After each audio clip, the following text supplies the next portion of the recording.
제남네 서프라이즈 그리네요. 서로도 혼날 못하고 다 알고 있는 것들. 와. 빛나리 빛님이.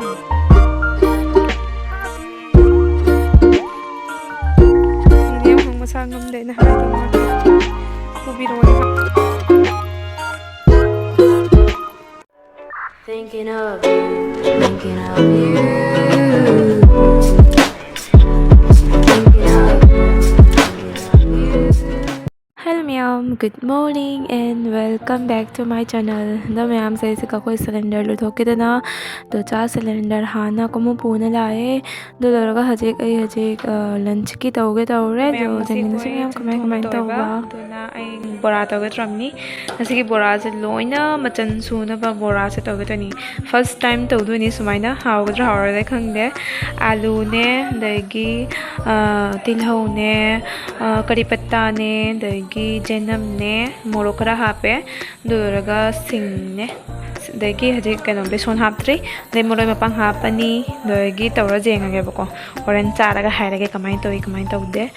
दो ngasi बोरा से अहनबो ओइना हौदोनि सुमाइना आइसु खंगदे Jenga हाइदि मीनाने म्यामना बोरा अखोइना लैना चाबदुने हापनाबो उइयेबको दुना आइसु अंतंग ट्राई तौरा जेंगे कमाय तौगे ना दुनानि दो जेंगासे ma'am Hangdong nih surprise kali ini ya salah makan na sauri yang cakum dan tay mem konje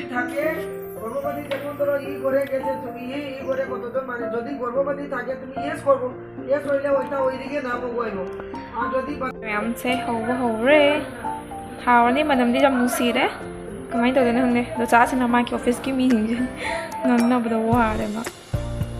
ऐसे बोरा से होगा लो चला के जामना से ले ले बुबू की चाक से ले ले बोरा नहीं से कहीं माले में हम कमेंट है रो बीटरूट ती नते को से दरगा चमथोंग डायरेक्ट सुमाई तुम हाँ पे बुबू की रोजी ना दी तिंगोनी मपान दने मी ले बदोना खिकी से लोंचला थम्मे बदोना ने मम्मी बदोना लाइट था लगा मैंने वीडियो से कापो नहीं जो मनु जे एमनी सो गरम मम्मी ले के चाक इन से चाक से जाम माले को चाक मत्र खुंदे सिसना नहान आई कनोदनी मोरक अना चार तौबदुनी अदई पापर सॉरी बोरा लगा थबी इंजांग जगह तौर चारनी क्लामना लोरे जाद्रे एकदम मनम से लई जाद्रे बोरा मनम से दो चले हजिक चाबा दिन सबून सुमाइना हापीरनी दरगा सुमाइना आमदा थंगलगा मखा दाइदा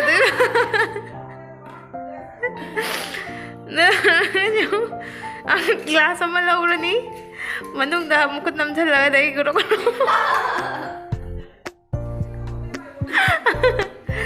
दई सोरजु होनय मथौ ताय कोन थिंगबे नोक तबदी सुंजा जादे मयाम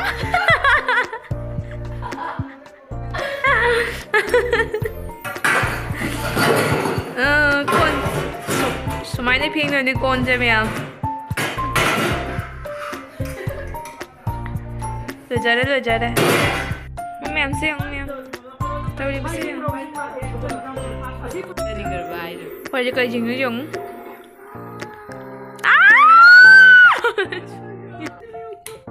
थबक से बस सुबह दे मोय थबक से मी ते सोनी हम खक जाम करे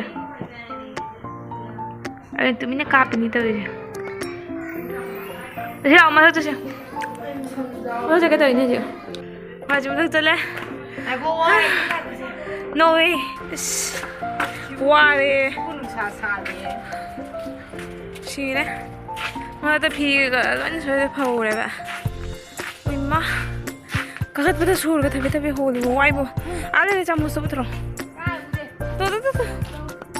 chơi đây ngày sinh tranh không chơi lấy đi nhỉ ba 너 쟁한 통 옷도 좋아하네. 근데 가라이네. 지라 정시 딱더니 이제 하라는 din 딱게. 아디 누사 차리는 하던 거 보고 자기니 봐. 또나 포저르세노. 어떻게 요새 영매암 누사가시 구사할 거 있네. 어시 누사 구사하자.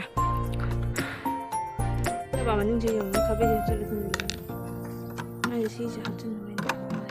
ꯃꯥ ꯀꯃꯥꯏꯅ ꯊꯣꯛꯀꯅꯤ ꯁꯤꯗꯤ ꯄꯜꯂꯦ ꯄꯜꯂꯤꯅꯦ ꯀꯌꯥ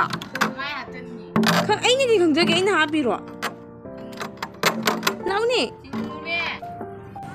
ला ओतलरसे मा कई हुओनो सिदी कमाई ओतकनी माजे माइना उमानो ओलमिसे केंतो इमालेने कई हाबनोने केनो सिदी खबै सिगी मनिंग ओलमि माले सोनगिसु लोरे सिसे गारे ए खुओ सिदीबा दोजानाने चामोस की मनिंग नि ओलमिबा ना अइना मु सुमाइना ओतले हाना खंगदे ओतपीरगे हानने नुसितने फतबगा लो हुंजलेबा मथके हे जारेना सी ओइदे जारे जारे ओइ मा नुसाना स्वेटर सेटपगा लोने लोरे हे सिदी जारे लोरे से लाउ चलसी साइ साइ साइ साइ सिरे ले जाद्रे खुसा मने तो मैम हजिक आई रोजीगा चकचाब लोरेगा नहाके तुम मपान सोले अचा पोचा चाना वहाँ मनिंग कायदा कोई से है ना कोई दे चत्तबा जब ना जाम सु सादे जाम सु इंग दे नद्रा स्वाचे ने खरा भरा अशी सिना स्कूल में मोई जुम छिलरी बन माया खरा फुरक मनी है Trời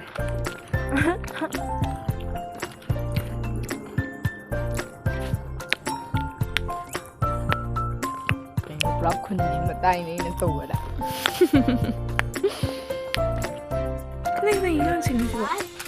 em chơi lên mà nhìn này tay đã giàu rồi đấy nên tay tractor चली đi mà đi nè जिंग सिला एक बार देखा था हाँ जिंग से किसी उधर कोई है अब मुझे किसके साथ नहीं मालूम जिंग सी आता नहीं से खंगो न किया खंगे दोनों तपिरो कमेंट नहीं नहीं अयु खंग नहीं है तू किधर ना खंग रन बनाए है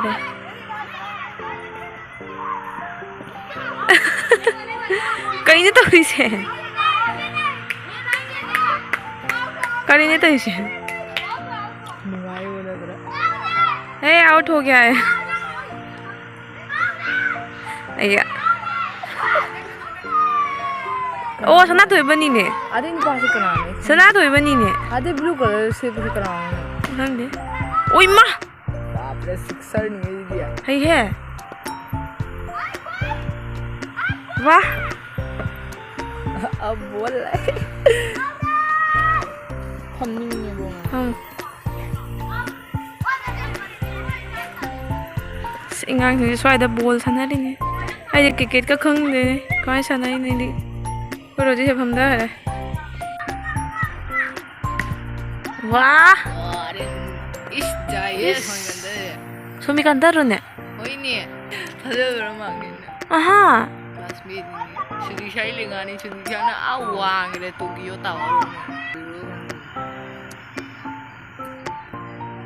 बॉल मांग है माले मुझे बॉल मांगना रे थी फंगद्र माले ने तो इसे जंगल दौड़ मुझे बॉल मांगना रे फंगद्र झूला झली है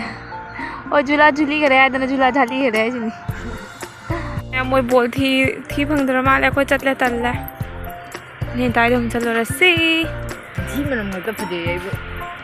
अदुबुदी मोय संथी नते इरोई नी ने इरोई लोइदुदी फजै को मो छे स्वाइ न गाव त गाव मानि नत्रा ने म बुकी जन नङाइ ने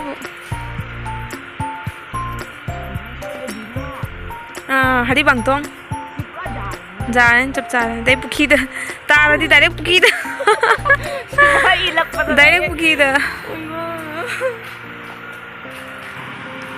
मोय जे कन्न मरा थारी माले जिंगनिंग करे दा मरा था बसे कोई दा मरा कन्न त उनी में हां या मना दे हां मरा था बो उदब कुई रे बो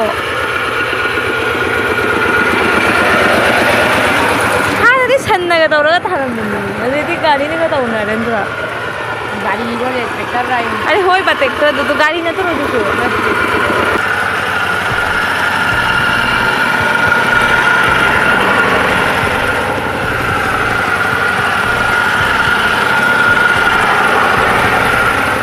सुमाइला थुकते का थोड़ा थोड़ा लगा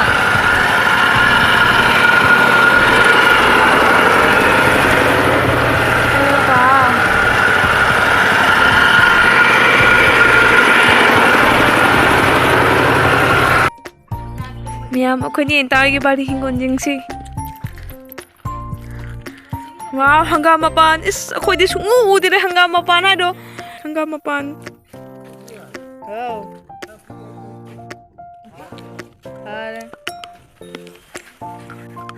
नोय ने ता योंग ने उरी सु पाली ने अखोदी कुमसी उरी जम मो था दे मामो जे हिंगोन के कना कोले वाह करी ना मामो जुबी लेवा कर ली ले कोली हवाई जुबी आई ले जुबी पाम्बी नहीं मानता हुआ वानी ने अच्छा अच्छा कोली हवाई की जों कोली हवाई बिन माली बिन नहीं बिन देसी सिना मुला माली सी मुला माली सी से मुला माली चोमी हेरो खलमी सी मुला और मनी मुला मुला दुनी ने हंगाम की किनो है से हंगाम मपान वाव ने दागी जन्म जी क्या बजे ने अखो जन्म माना दी ने मुनिंद्रा कदइनो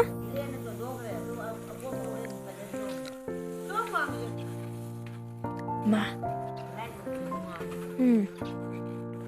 अखोई तो अजी फगल आई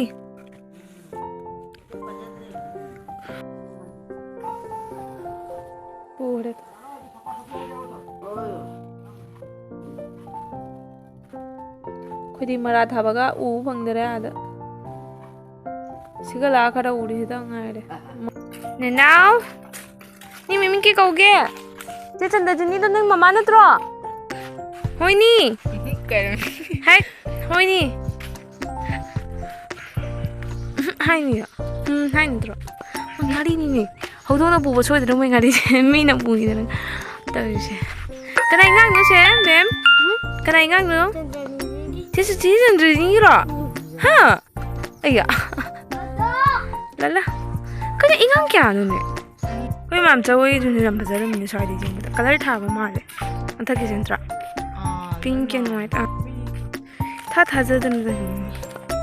moi kenya rocky hai la kenya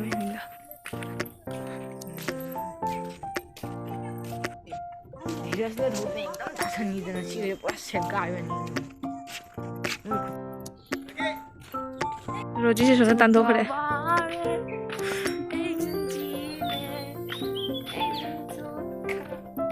하비비 ओरा कजु मारते नान बुबो जुमले तो जुम चते का कम चीनी लो चलो जो है चीनी ले जो है कोई नहीं जे हम जुम दे हलकतना अकम चतले नीने हम मसांगम दे ना हाय तो माकी पुबिरोन हाय को दोना चते पुना कमो 뭐 이제 뭐 짐으로 들어줌 खंदे 짐으로 줌으로 बजारे बजारे वो दे जाई